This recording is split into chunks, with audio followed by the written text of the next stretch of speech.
All right, video number 4.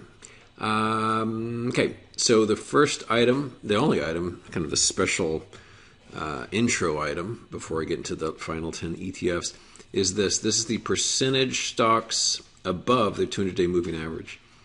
And this goes back, this is our own concoction, this is our own calculation. It goes back 20 years. And as you can see, every single instance of this going above this particular line, this is the 92% line,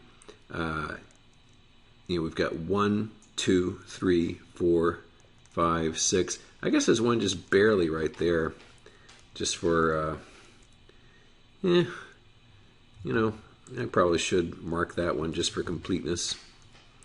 But in every single instance, it is met with a big fall in the stocks that are basically the breadth goes away. The participation falls away swiftly. So in every one of these instances, so we've got it here, and it sure as hell isn't letting go because we're still pushing lifetime highs. But I just wanted to point out that over a 20-year period, there hasn't been a single exception. Just saying. All right, the final 10. XLE. Little bastard. It's my favorite ETF, but it's a love-hate relationship because this thing just won't plunge. The good news for anybody short this is that at least it has obeyed its trend line quite nicely because we got our break. I actually had puts on this day. I guess that's what we fell in love with in the first place. But we had our big break on the 17th of June. That stopped the very next day and then went exploding higher to undo all those losses. But this trend line is broken, and I still have big dreams about just what XLE is capable of. Here's XLF, which has been thriving thanks to interest rates going up and up and up and up. This is the banks, of course. And a little hard to read where this line belongs. But this was the peak back on the 3rd of June, fell hard, and we've undone about half of those losses, but that looks prone at least to more weakness.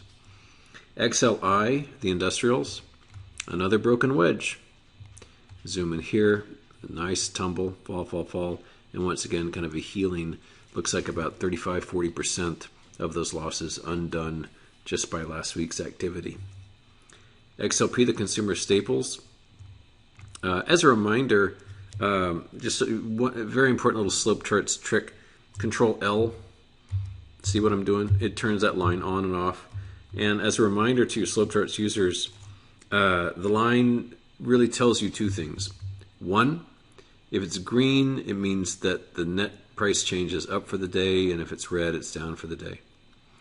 And the other thing it tells you is where the last price is. And when you're looking at a big old chart, take it from me, who looks at thousands of these things every week, it is so helpful to be just banging through charts and to get an instant read as to where's the price right now, with that easy to read line. Because without it, you just can't really tell, especially at this distance. Anyway, just a side remark about slope charts. Anyway, XLP found support at this trend line. Goes all the way back to the COVID bottom. And we've pushed above this line. I'm just going to get rid of it completely. There's really no line to be had here, Where it stops, nobody knows. The point is that we have found support persistently on there. XLU, the utilities, kind of a mess. It's been jangling above and below this trend line for a while. Really not much to say. The next significant event would be a break above this line. Considering what interest rates are doing, I don't think so.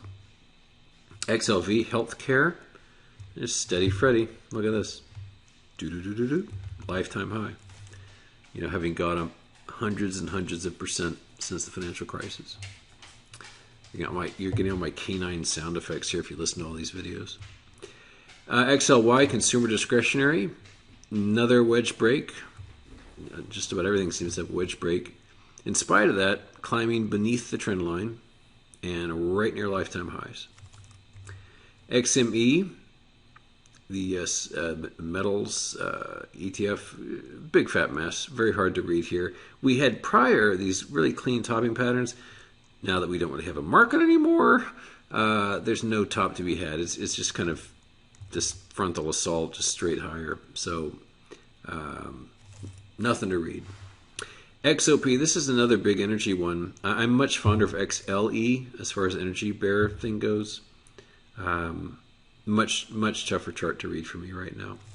And retail XRT, this has been at the mercy of that GameStop madness. You may recall back in late January, early February.